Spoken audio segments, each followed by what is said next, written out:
been asked most times in the last 20 years is, how are you still alive?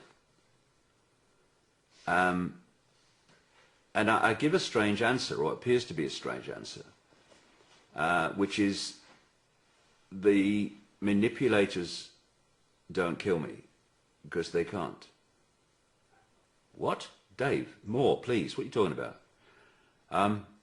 I've known this for 20 years, intuitively, that that can't happen.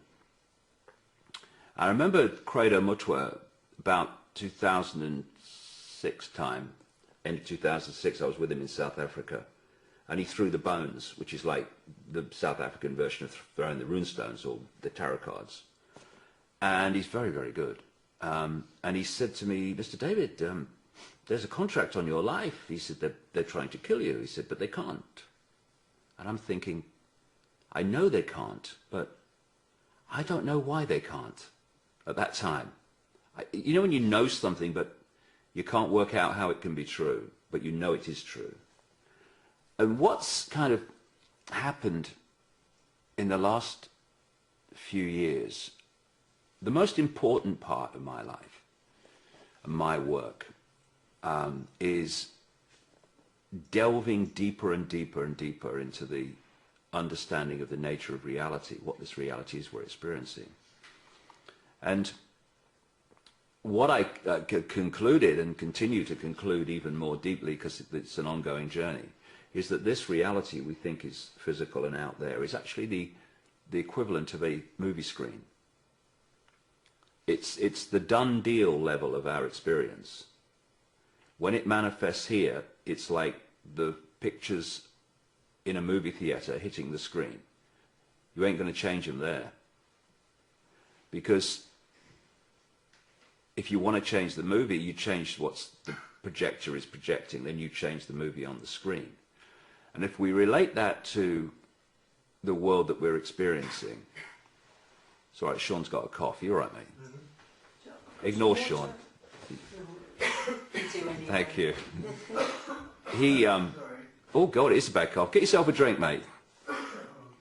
If you relate that to what I'm saying about the nature of reality, the base construct of this reality is vibrational information, waveform information. It's what we call, what I call anyway, and a friend of mine in South Africa calls the metaphysical universe, as opposed to the physical universe or holographic universe as it is. And so that's the prime reality. And what we do is we tune into that vibrational reality through the five senses. I mean, the ear is the classic. It vibrates sound. It turns the sound into electrical signals, sends it to the brain decodes that into sound. We hear when the sound, when the brain decodes it. We taste when the brain decodes it. And it's all vibrational information, initially becoming electrical information, then digital and holographic information, which is what we call this world, which exists not out there, but in here, like the internet. The World Wide Web exists within the computer and on the screen of the computer, not outside of it. And therefore, the information that we decode from the metaphysical, from the vibrational information construct into the holographic, decides what we experience in this reality. The done deal, the screen. And I was on the Alex Jones show recently, and Alex, as part of a question and a statement, reeled off all these different aspects of the conspiracy, the control system, across everything from food to right across to banking, right across to wars, all these different things. You know, and you know, I said that, you know, do we think that that great mass of different aspects of this conspiracy that's unfolding, that all interrelate to each other and are all time connected? You're right, mate, you got a drink? Yeah. All time connected to interact and connect with each other. It's like a domino. Yeah, are we really saying that is orchestrated by men in dark suits sitting around a table deciding their next move. No. So how is it done? And I would suggest it's done like this, because we're dealing, this is a really important area for people to appreciate how things are not like we think they are. And that's to understand that the cutting edge in the public arena of scientific knowledge and the knowledge of reality and physics is not the cutting edge. It's the cutting edge within our human society that we perceive. It's not the cutting edge in the underground projects, and it's certainly not the cutting edge beyond them when you meet the force that is actually ultimately behind the conspiracy on the underground projects. They understand what I'm saying here is the way that reality works. Its basis is a vibrational information construct, like the World Wide Web. Now, what they do is they download, program, whatever you want to call it, infuse the information blueprint of the global conspiracy into the waveform vibrational level, and then humans who are of a certain vibrational state that connects with that information then decode that information out into the holographic reality. They don't know they're doing that. A few at the core do. Most people don't. But government administrators and the new breed of policemen, you know, the military policemen that they've become, and all these aspects of the control system that impose the will of the few on the many, while not consciously knowing that the few even exist, they are actually computer terminals, in effect, that are playing out this information into the holographic world. And that's why it is so coordinated. Because what is happening here is a reflection of this information blueprint, and therefore it becomes an amazingly synchronistic, coordinated, interconnected expansion and expression and unfolding of the control system, because it's the holographic version of this. All the people that are playing it out are vehicles to decode that and turn it from vibrational information into holographic reality. They're conduits. And when we talk about people being automatons, that's what they are. They don't have to be. And when you open your consciousness, open your mind to consciousness, your vibrational state quickens, and you don't tune into this level of the crap in the metaphysical universe anymore. So you don't play it out. More than that, because you're not in it, playing it out by decoding it, you can see it. It's bloody obvious. Those people who are decoding it, they can't see it because they are it. Am I making sense? And so this vibrational level of reality is where everything's going to change.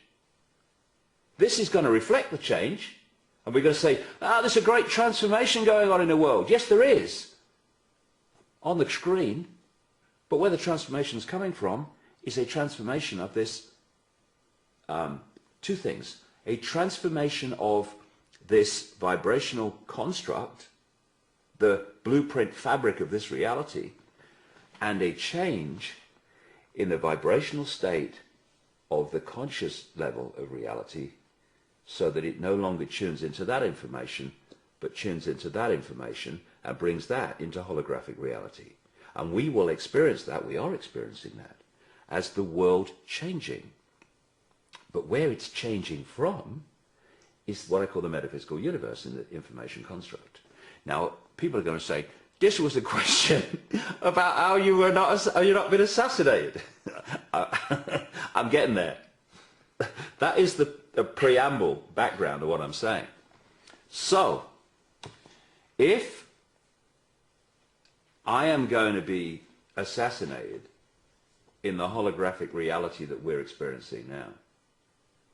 I have to decode that out of the information construct.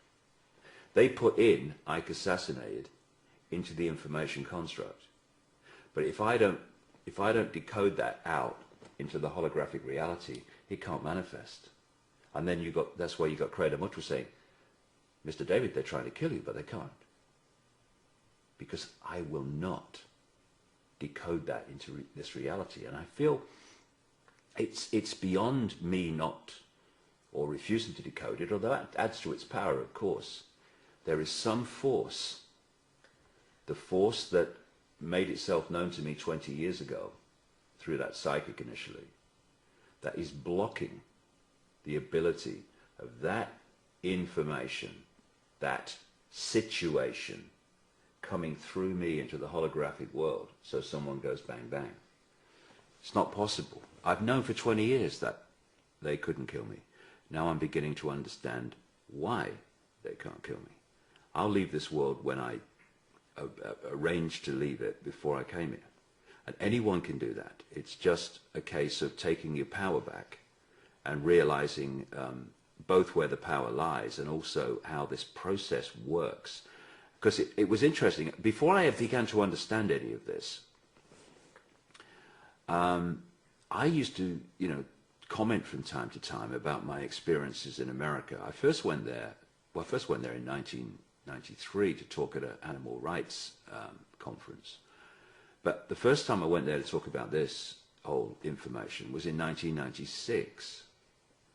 And I went there, and I was supposed to have had a series of talks lined up all over America for 3 months. I paid my own flight in there and everything. And I got there and nothing had been arranged. I had one thing arranged, two things arranged. One was an event in Denver, Colorado, which I'd arranged myself. It was a conference. And another one was an event for me in Vancouver, Canada, which a great guy called Joseph Duggan put on. But between that and after that were like weeks when I was supposed to have been going from here to there, everywhere talking, and nothing had been arranged. So I went around America that time with a friend of mine arranging talks on the hoof so that a talk would be arranged in, say, Tucson, Arizona, and 7 days later I'd be doing it. I mean, you've got no run-up time, and I was surprised by, here and there how many people came, but most of the time I was talking to myself. And I went to Chicago and talked to 8 people. I remember it was a really great night. And I said, I could have phoned you or written to you, and it would save me the bloody airfare. But where I'm going with this in terms of this question was that in that period, I came across many whistleblowers, as they say, and there was a common theme, and that was that they were wearing their abuse by the state and their intimidation by the state as like a war medal. It was almost like to add to their credibility. They were saying, I don't know how long people will allow me to say this before they stop me, before they get me, before this and this business, or I don't know how long I'm going to be able to stay alive saying this stuff. And I used to sit there, and even in those days, 96, I used to think, you want to be very bloody careful here, lads, because you're going to create a self-fulfilling prophecy if you're not careful. And I was speaking in New England, and I was so well known and popular in those days that this event took place in someone's house. That's how big the audience was. I did it in somebody's front room in New England. Very kind of them, but it just shows you how far it's come. Anyway, I stayed at this person's house, and they went out during the day. And there was all these videos and stuff. And I put the video in. And there was this guy saying some very, very interesting things about his experiences on the inside. But he kept saying, I don't know how long they're going to let me continue to say this. And I thought, well, God, I wouldn't say that too often. I mean, literally the guy came back just after I'd finished watching it. And I said, hey, it's very interesting, that guy. I said, well, what's happened to him now? What's he doing? Oh, no, he's been dead. He's assassinated by the government, right? And I'm thinking, do you know, I'm not surprised. And you see, what is happening here in terms of what I'm talking about is that if you accept that the authorities can kill you, and if even more than that, you're using the fact that they can and probably will as like part of your persona. I'm taking on the state, but I don't know how long before they kill me. What does that mean? You're not taking on the state at all. You're telling me how powerful the state is. And because of that, they vibrationally connect in with these blueprints in the vibrational level of the universe. Like, we're going to take this guy out. And they play it through, and through them manifest it holographically. Bang, bang. And I would say to people, you know, it's not a war medal to say the state's after you, or certainly not a war medal to say I accept the state's going to take me out at some time because I'm saying this. Like, look how brave I am. He's playing with fire. You're creating a reality. You're telling the people the state has power over you. I do not accept that. I do not accept that the state has power over me, because I do not have the perception that the state has power over me. Therefore, it cannot have power over me. It could cause me hassle here and there, okay, but we'll sort it. We'll sort it, whatever is thrown. And it's another example of where the real power lies in our lives. Not out there. There is no out there. It's in here. Yeah. It's giving something energy, isn't it? And it's... Yes, if you allow into your psyche the possibility that something will happen, you're allowing a much greater chance of it happening than if you just block that process of decoding. So it's always vibrating here, but it's never taking place here.